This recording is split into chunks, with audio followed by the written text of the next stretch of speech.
tu casa, ese lugar donde puedes estar tranquilo y confiado en que todo irá bien. Seguro Sucre, tu lugar seguro. Ya están operativas las rutas de la salud. Son exclusivas para transportar a esos héroes que trabajan en los hospitales y en las cadenas de producción, distribución y comercialización de alimentos. En las rutas de la salud debes usar mascarilla por la seguridad de todos. Los agentes están pilas y te pueden bajar si no las estás usando. Descarga las rutas de la salud en nuestras redes sociales. Y por sobre todo, Guayaco, sé un héroe y quédate en casa. ATM, en coordinación con la Alcaldía.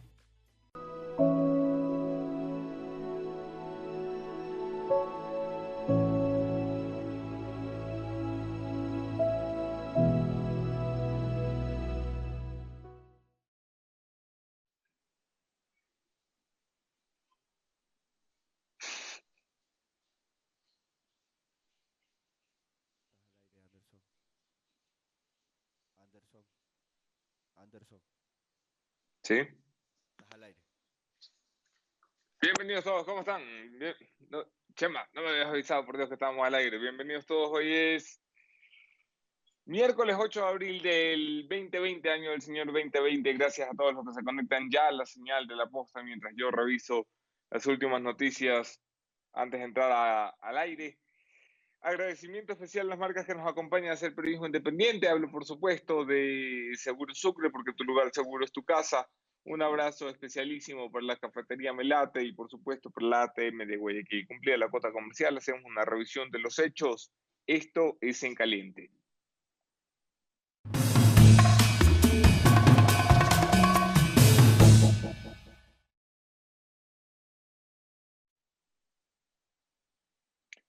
En Caliente, algunas cosas. Lo más importante, ayer en los titulares de todo medio de comunicación, evidentemente fue la sentencia del caso Sobornos. Condena y máxima pena para Rafael Correa, Jorge Glass, Alexis Mera, María de los Ángeles Duarte, Cristian Viteri, Viviana Bonilla, Vinicio Alvarado, los empresarios privados, los 20 procesados de la trama Odebrecht. Solamente Yamil Massú, mano derecha de María de los Ángeles Duarte, queda por fuera, ratificada su inocencia.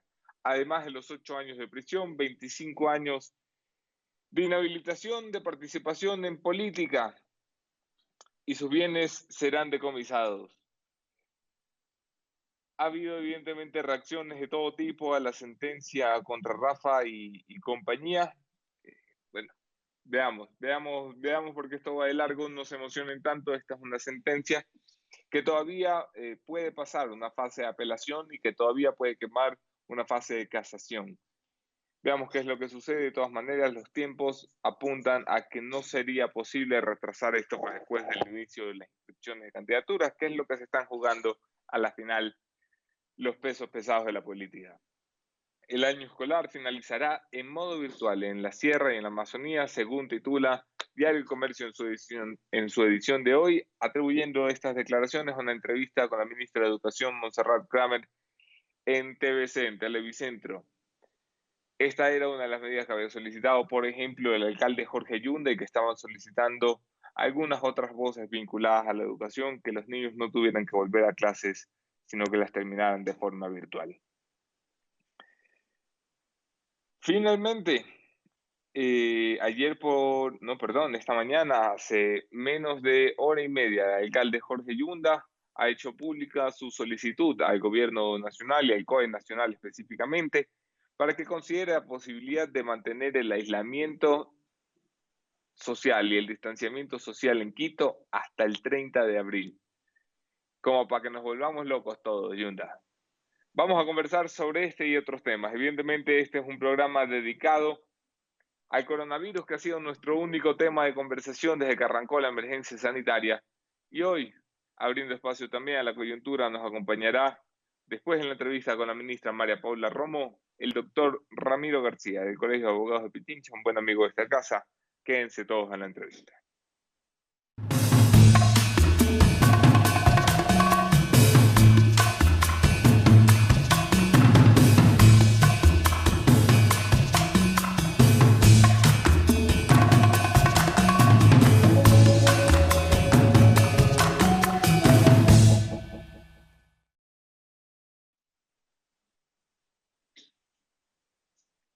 Bienvenidos todos, yo soy Anderson Boscana en todas las redes, podemos seguir allí la conversación. Un abrazo especial a quienes comparten nuestros contenidos, los quiero más que si no los comparten.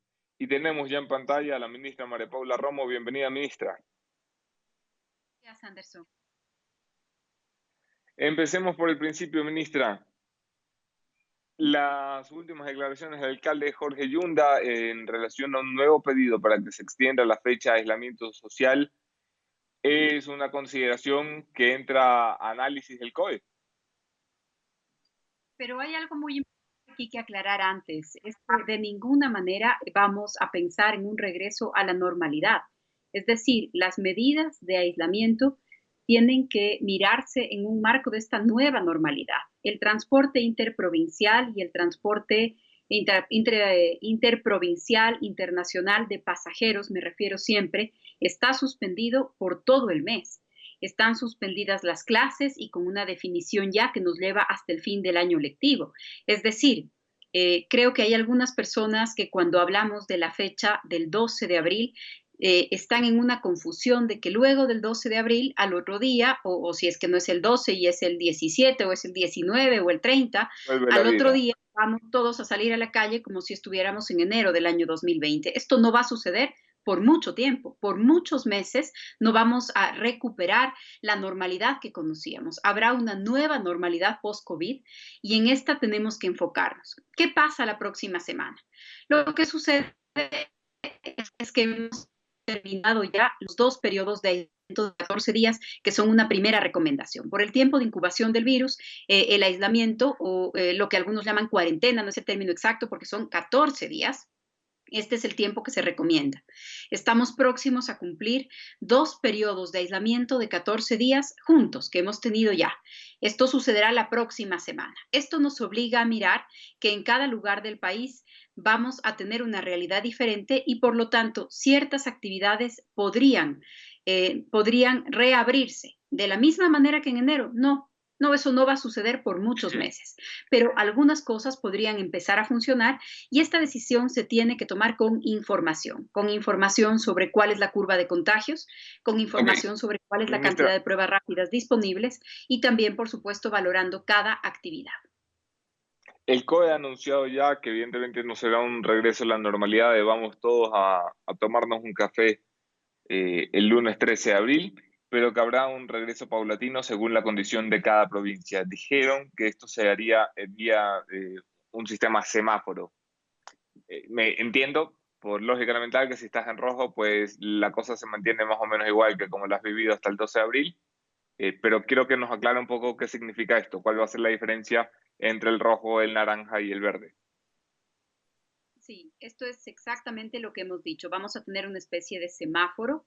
En rojo estarán los lugares en donde las reglas sean las más estrictas, las más restrictivas, que es muy cercano a lo que tenemos en este momento. Y luego los otros lugares van a tener más flexibilidad. Podría, por ejemplo, tratarse del horario del toque de queda, podría, por ejemplo, tratarse de la circulación según el número de placas o de algunas actividades de la industria, de algunas actividades comerciales o económicas que puedan volver a instaurarse. Le pongo un ejemplo, construcción. ¿Hasta cuándo vamos a tener parada la actividad de la construcción? Se pueden tener mecanismos específicos, calendarios, una forma de reactivar esta industria. Se puede tener control sobre un grupo de trabajadores, campamentos para hacer una valoración médica. Esto es lo que puede modificarse para hacer un análisis en cada una de las industrias. Entiendo. Notaría.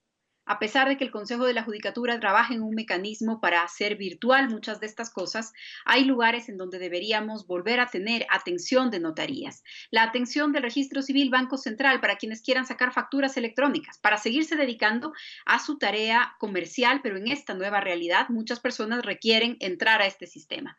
Necesitamos crear las condiciones para este tipo de cosas. Estamos analizando actividad por actividad y, por cierto, si es que un lugar pasa de rojo a naranja, no significa que unas semanas después no pueda pasar de naranja a rojo.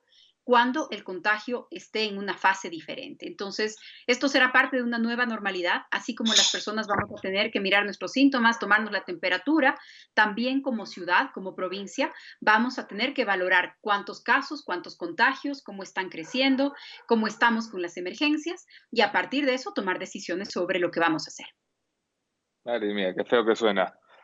Ministra, dice usted, los viajes interprovinciales y los viajes internacionales no estarán dentro de nuestra realidad por algún tiempo, no determinado.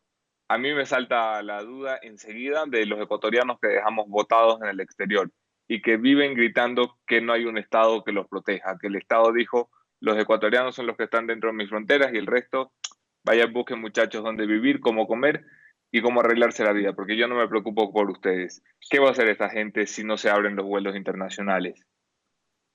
Bueno, nos preocupamos por todas las personas que viven dentro de nuestras fronteras y también por todos los ecuatorianos en donde quiera que estén. Pero No también hemos traído tenemos mucho, ¿ah?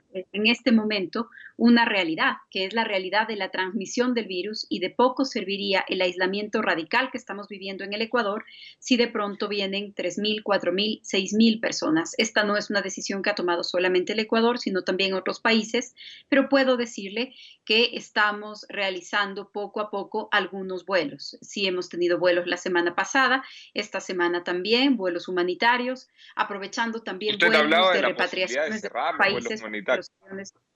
Perdón, no escuché.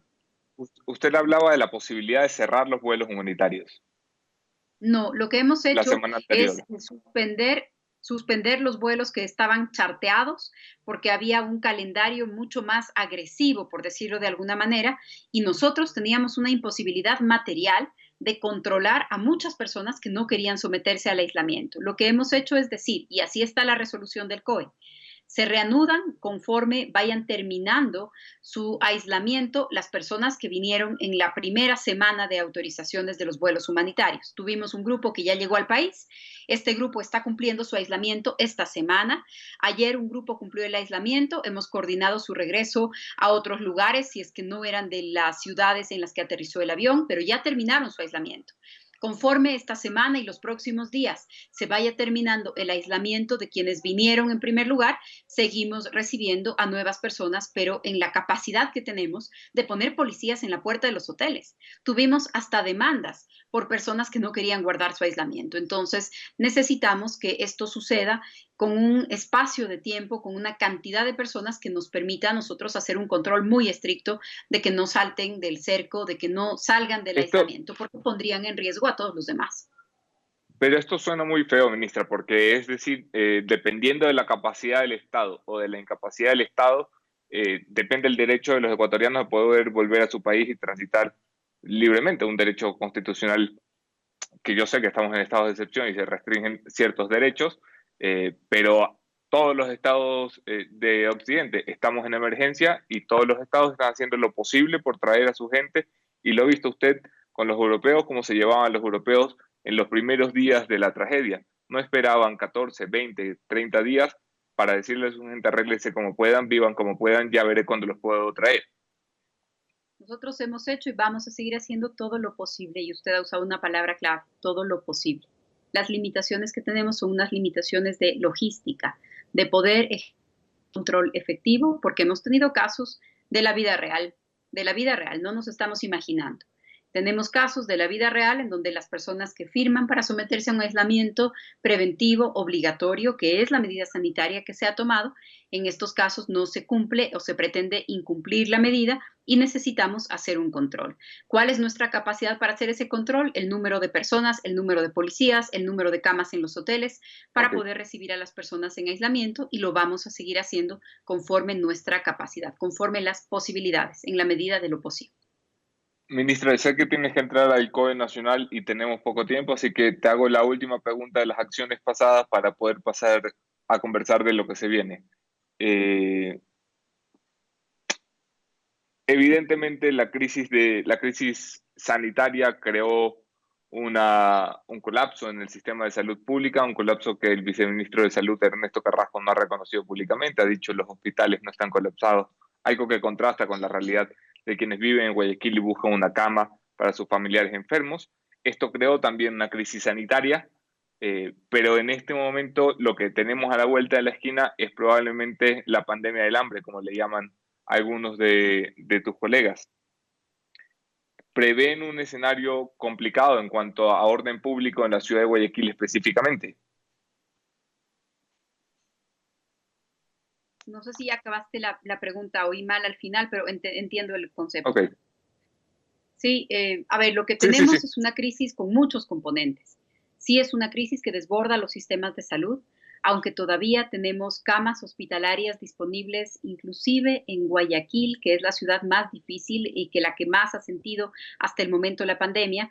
Lo que sí teníamos era una gran demanda en servicios de emergencia y esto ya estuvo colapsado hace pocos días. Tal vez esa es la distinción que me permito hacer. Pero tiene varias dimensiones. Tiene una dimensión sanitaria, tiene una dimensión económica, tiene una dimensión que tiene que ver con el sistema de pagos en el país, con el sistema productivo, con el sistema comercial y, por supuesto, con la economía individual. Para personas que viven al día, para personas que tienen una economía de subsistencia, la respuesta de protección social ha sido inmediata. Se han entregado ya desde el gobierno nacional 500,000 de kits de alimentación, de canastas con alimentos para poder responder a esta necesidad de subsistencia, de alimentarse. Y también Ok. los gobiernos seccionales, las iniciativas privadas, el Banco de Alimentos, la empresa privada, suman, yo creo que más ya de 1,000,000 de entregas hasta el momento y las que tenemos programadas por las semanas que están por venir. Además, se está pagando de manera puntual, como tiene que ser, el bono de desarrollo humano, que alcanza a más de 1,000,000 de familias y se ha creado un bono adicional, un bono de contingencia para 400,000 familias del registro social. Se analiza la posibilidad de incrementar el número de destinatarios. Este es el bono por el que Entonces, hemos es visto las filas en a Banecuador. esa dimensión económica. Ese último bono es por el que hemos visto las largas filas en Banecuador. No hay otra forma de hacer la entrega de dinero que no sea causando aglomeración física en un solo sitio. No hay transferencias electrónicas, no hay retiros de cajeros con clave. ¿Alguna idea que les permita pues no convocar a 200, 300 personas a un mismo lugar? Todos esos mecanismos están activados y todos esos mecanismos funcionan. Pero para que se pueda retirar con una tarjeta de crédito deben ser personas que tengan una cuenta y que tengan una tarjeta de débito, perdón, y que tengan una tarjeta para ir a un cajero. Habrán personas que no la tengan. Para las personas que no tengan, que no estén dentro del sistema financiero, también hay la posibilidad con su cédula de ir a los puntos bancarios de las tiendas de los barrios. Mi vecino, el Banco del Barrio, hay más de 7,000 puntos para cobrar este bono, pero cuando hay 400,000 beneficiarios, no podemos evitar que algunos vayan directamente al banco, pero hay 7,000 puntos de cobro. Ojalá con la información y con la comunicación podamos animar más a las personas a usar los otros mecanismos que evitan las filas. Ministra, el presidente prepara una propuesta importante para la Asamblea Nacional. El ministro Martínez ha estado ya informando a las principales bancadas qué es lo que se viene. El presidente ha conversado con los principales líderes políticos de qué es lo que se viene. ¿Por qué no nos lo conversan los ciudadanos? ¿Qué es lo que se viene? El presidente, el ministro, un equipo de economistas nacionales, extranjeros, han estado trabajando en una propuesta integral como respuesta a esta dimensión económica de la crisis y en las próximas horas o tal vez días a más tardar, esta propuesta global, integral, va a ser ya presentada de manera pública. Es parte del trabajo que se ha hecho en las últimas semanas. El presidente se ha comunicado de manera directa con algunos líderes sociales y políticos del país y luego vendrá ya el anuncio público para el debate nacional de este tema. ¿Es exclusivamente económica? ¿Incluye materia laboral? ¿Incluye reformas políticas? ¿Hablamos de qué exactamente? Yo sé que no me va a adelantar el contenido, que esto lo hará el presidente, pero quiero saber el margen de maniobra que va a tener la reforma. La reforma o el proyecto lo que contiene es todo lo necesario para cumplir 3 objetivos fundamentales: proteger el empleo, proteger la producción, proteger la dolarización. Esa me parece que es la manera más resumida de decirle en qué estamos trabajando, en una propuesta que proteja la producción, el empleo y la dolarización. De acuerdo. pregunta final, ministra, para que quede libre y pueda seguir tomando decisiones desde el COE. ¿Cuál es su opinión respecto a la sentencia de ayer, caso Sobornos? La sentencia de ayer es un importante mensaje contra la impunidad. Creo que es un recordatorio de que todos en una sociedad democrática somos responsables de nuestros actos. Y vivimos durante mucho tiempo en el gobierno anterior con la idea de que habían algunos que estaban fuera de la ley, que podían comportarse por fuera de la ley, en donde los tipos penales no aplicaban, eran acuerdos entre privados, no eran asuntos graves, eran negociaciones directas, y creo que el mensaje, de nuevo, el mensaje de la función judicial ayer es que en una sociedad democrática nadie está exento de cumplir la ley y de someterse a ella, y ese es un mensaje en esta época saludable para una democracia sana, la idea de que todos respondemos por nuestros actos. Creo que eso es lo más importante de la sentencia de primera instancia del día de ayer. María Paula Romo, ministra de Gobierno, gracias por acompañarnos. A ustedes, muchas gracias, un buen día. Escuchamos ustedes a la ministra de Gobierno, María Paula Romo. 2 semanas buscando la entrevista, por fin. Tuvimos que adelantar un poco el programa porque 8:30 cada mañana empieza el COE Nacional. Hacemos conexión inmediata ya con el doctor Ramiro García, una de las voces más enteradas del proceso del caso Sobornos, una de las voces de referencia en análisis jurídico y un buen amigo de esta casa. Porque lo que ha pasado ayer no es minúsculo y habrán visto ustedes las redes llenas de llantos correístas, incluyendo de don Alexis Mera, que hablaba incluso del amante del juez Saquicela. Vaya lío le habrán creado al pobre juez Saquicela en la casa cuando llegó. Habrá dormido en el sofá el juez Saquicela. Esto cambia tantas cosas que necesitamos un experto para que nos las explique. Pero en principio, algo que no se esperaba era la suspensión de los derechos políticos del Rafa por 25 años. Esto estaba fuera de toda onda, porque sí que estaba dentro de los planes del correísmo, si no podía alcanzar a ser vicepresidente, es decir, venir al país e inscribirse para la vicepresidencia, por lo menos participar como un candidato a la Asamblea por la circunscripción del exterior. Ya en pantalla tenemos a Ramiro García, José María. Doctor García, ¿cómo te va, Ramiro? Bienvenido. ¿Cómo vamos? ¿Me escuchas? Te escucho y te veo perfectamente. Ok. Ramiro, ¿qué tal? Bueno. Contento te veo, ¿no? Creo que estamos asistiendo a algunos eventos inéditos en la historia de este país, ¿eh? Empecemos por el de ayer. ¿Qué cambia esto? ¿Qué cambia la sentencia contra estas 20 personas? Bueno, sobre todo cambia la lógica de impunidad o la dinámica, más que porque no es muy lógica, pero la dinámica de impunidad que ha regido a nuestra historia republicana.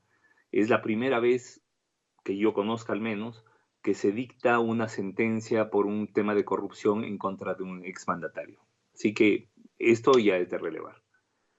Y además, una persona que ha manejado el poder, que manejó el poder durante 10 años, que de alguna manera sigue manejando hilos de poder, y el que la fiscalía, que los jueces puedan o se hayan atrevido, por llamarlo de alguna manera, a condenar a alguien con ese nivel de manejo de poder, pues resulta sin duda relevante. Ahora, Ramiro, ¿nos puedes traducir un poco al cristiano qué es lo que han decidido ayer en el tribunal? Primero, ¿qué es esto de cohecho agravado? Justamente te iba a decir, hay dos temas que creo que desde lo doctrinario deberían analizarse. Por un lado, la tipicidad y por otro lado, la autoría. En cuanto a tipicidad, y con esto me refiero a cuál es el delito aplicable, hay que recordar que en nuestra legislación penal tenemos dos formas de cohecho. El cohecho pasivo impropio, que es el cohecho por el que te paguen siendo funcionario por algo que debes hacer, y luego el cohecho pasivo agravado, que es que te paguen por haber cometido un delito. A criterio de fiscalía y acogido plenamente por el tribunal, en este caso se recibieron sobornos a cambio de entregar delictivamente contratos sin, digamos, incumpliendo las normas básicas de la contratación pública. Ese es el delito por el cual se condena. Y por otro lado... La pena máxima de esto es de 8 años, que es lo que se le ha dado ayer a todos los procesados. Exactamente. El tribunal diferenciaba también en el rol que tenían particularmente Rafael Correa y Jorge Glass del rol que tenía el resto, o sea, el resto de la gallada.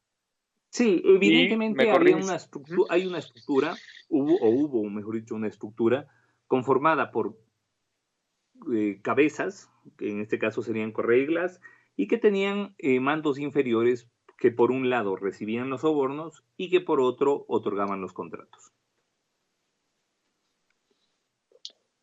¿Por qué se hace la diferenciación? Quiero decir, a cosa práctica, si todos van a llevar la misma pena y todos van a estar suspendidos políticamente, ¿qué me interesa a mí que uno sea coautor y que otro sea instigador?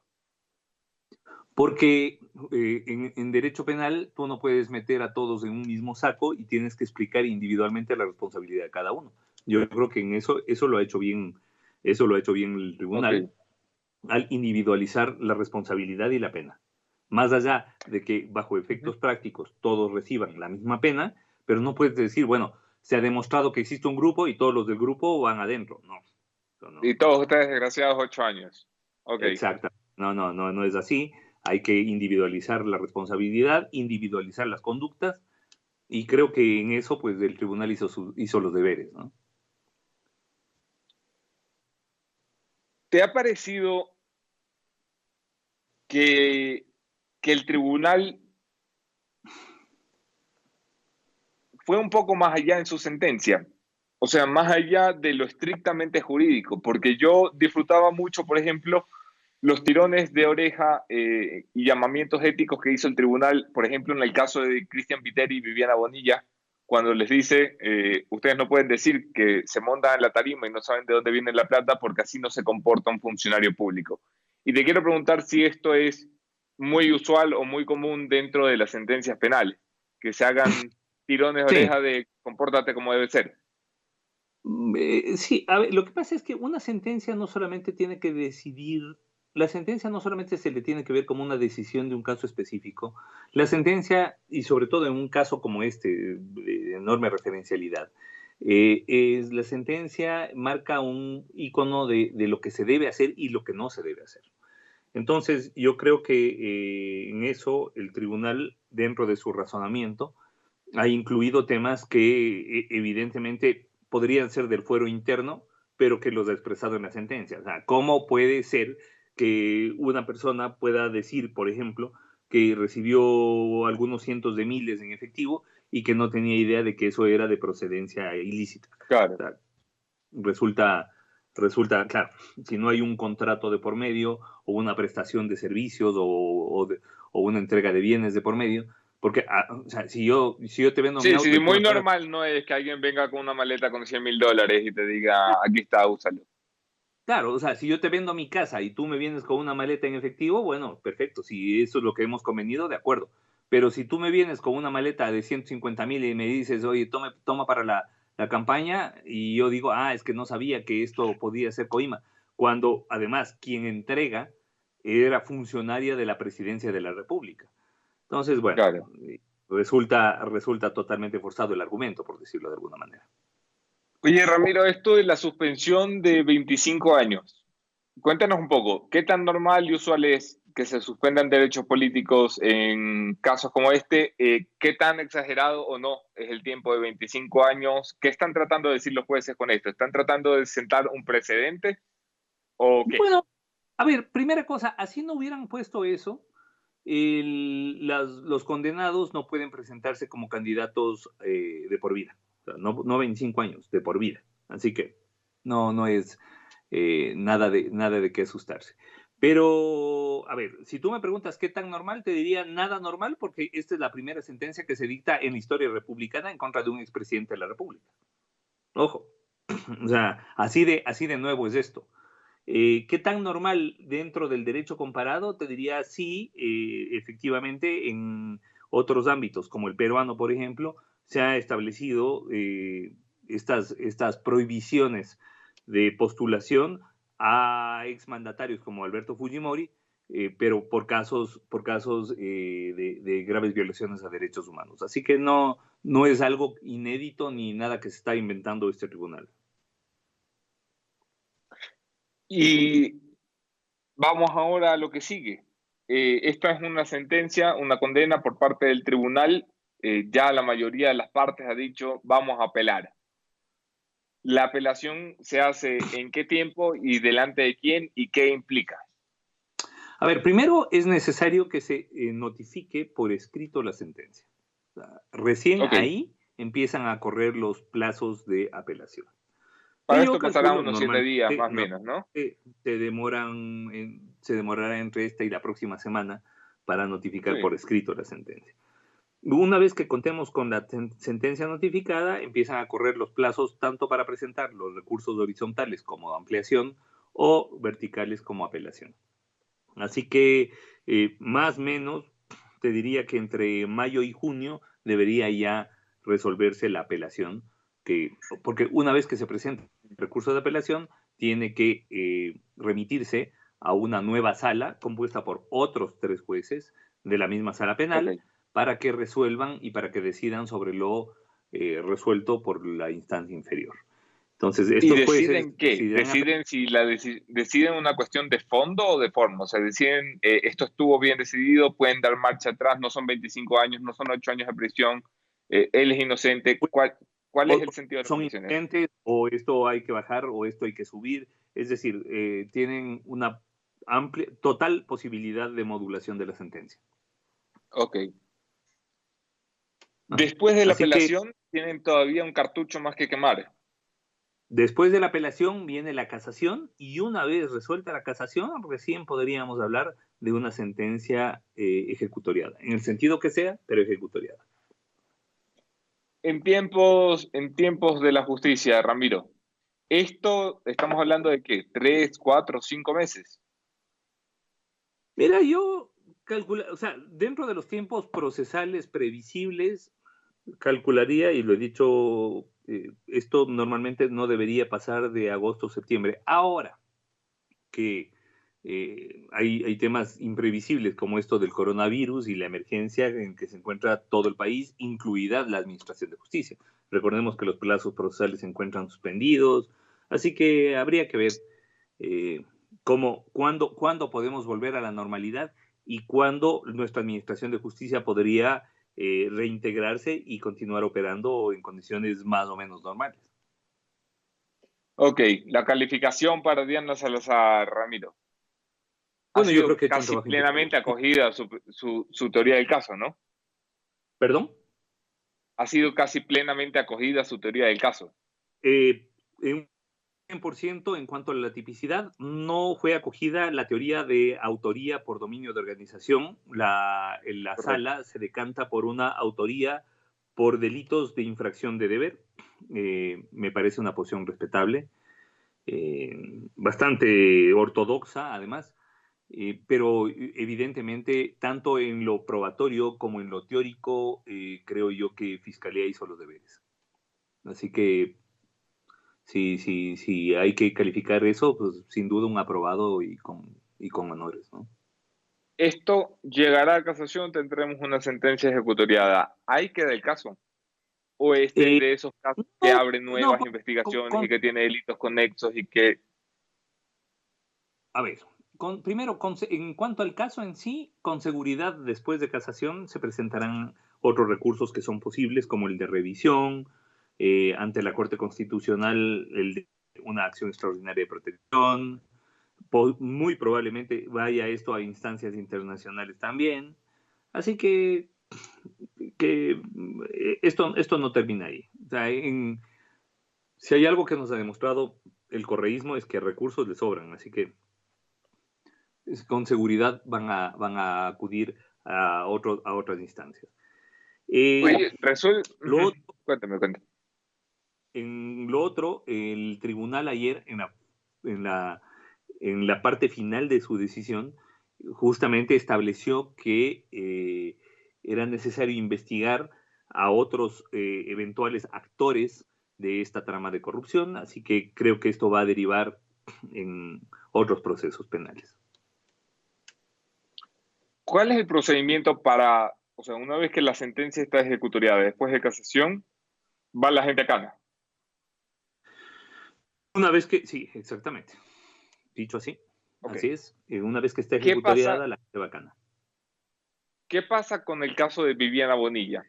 Porque ella es asambleísta y no sé si me equivoco, pero debería haber algún tipo de procedimiento para el levantamiento de la inmunidad parlamentaria o algo así.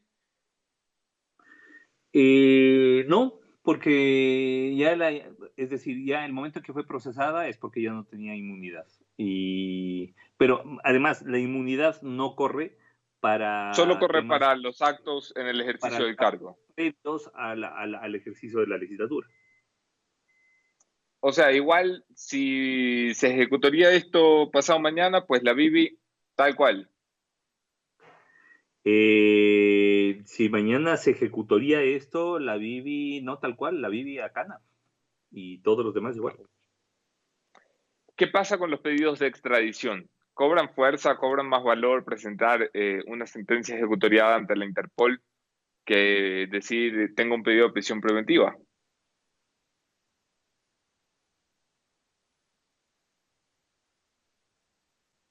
Ramiro, lo perdimos a Ramiro García. Tenemos un problema de conexión. Vamos a intentar recuperar la conexión para que nos explique esto finalmente, porque sí que me quedaba la duda. Ramiro, ahí estás de nuevo. ¿Me escuchas? Sí, te escucho. Aquí estoy. Te hablaba de qué pasa con la Interpol. Una vez que hay una sentencia ejecutoriada, ¿qué tanto cambian las cosas? Bueno, siempre va a tener mucho más fuerza una condena en sentencia que una orden de prisión dictada dentro de un proceso. Así que habría que ver cómo lo procesa Interpol. En todo caso, Interpol es una oficina de búsqueda policial, es decir, no es una instancia judicial internacional, ni mucho menos. Así que no es que si es que la Interpol no acoge, se deslegitima el fallo. Eso no sucede así. Yo entiendo. Ramiro García, te agradezco un montón por acompañarnos. Te dejo con un mensaje final a la audiencia si lo crees pertinente. Muchas gracias, Anderson. Bueno, yo creo que esto marca, con lo que te he dicho, un hito que marca un antes y un después. Es la primera vez que se condena a un expresidente por delitos de corrupción. Y yo creo que esto nos hace ver que es posible una nueva justicia en el Ecuador, en donde la impunidad del poderoso no sea el norte a seguir. Así que creo que esto nos cambia y nos marca como país. Gracias, doctor. Te envío un fuerte abrazo. Respeta la cuarentena. Aquí estamos, guardaditos. Aquí se ven. Escuchamos ustedes al doctor Ramiro García, presidente del Colegio de Abogados de Pichincha, una de las voces jurídicas más potentes del país. Terminamos este programa con mi conclusión de esta mañana. Esto es el punto final.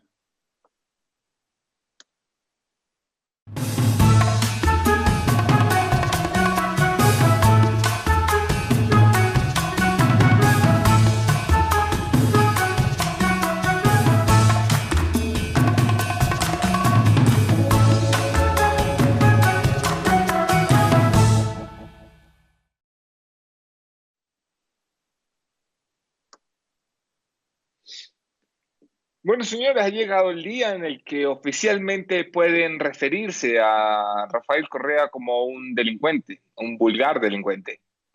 Además de expresidente, por supuesto, para guardar el respeto y las consideraciones al cargo que ostentó, y de prófugo para resaltar la cobardía que tuvo al no preferir enfrentar la justicia como si lo hicieron otros de sus colegas, incluyendo el pobre Glass, que cada día estará más desesperado por dejar de estar solito. Este fallo del caso Arroz Verde es un fallo importante. Importante no por la ratería que condena, que a fin de cuentas los 7.5 millones que dice que se ha robado el tribunal, pues vamos, son nada en comparación a lo que en realidad se han robado. Es una ratería importante, pero una ratería al fin y al cabo.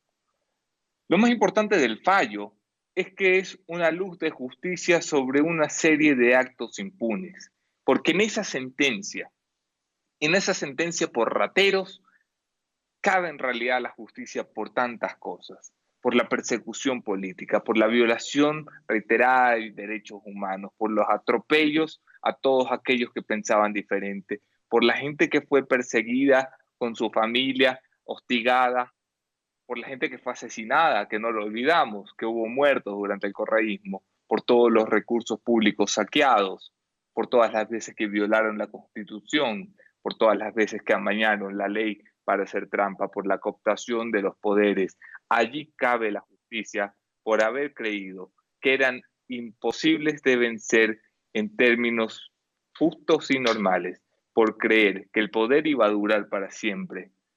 Y a ti que te gusta guardar tweets, mi querido Fausto Jarrín, abogado de Rafael Correa, guárdate este. Tu cliente es un delincuente. Aquí nos vemos mañana. Otro tema, otro entrevistado, mismo entrevistador.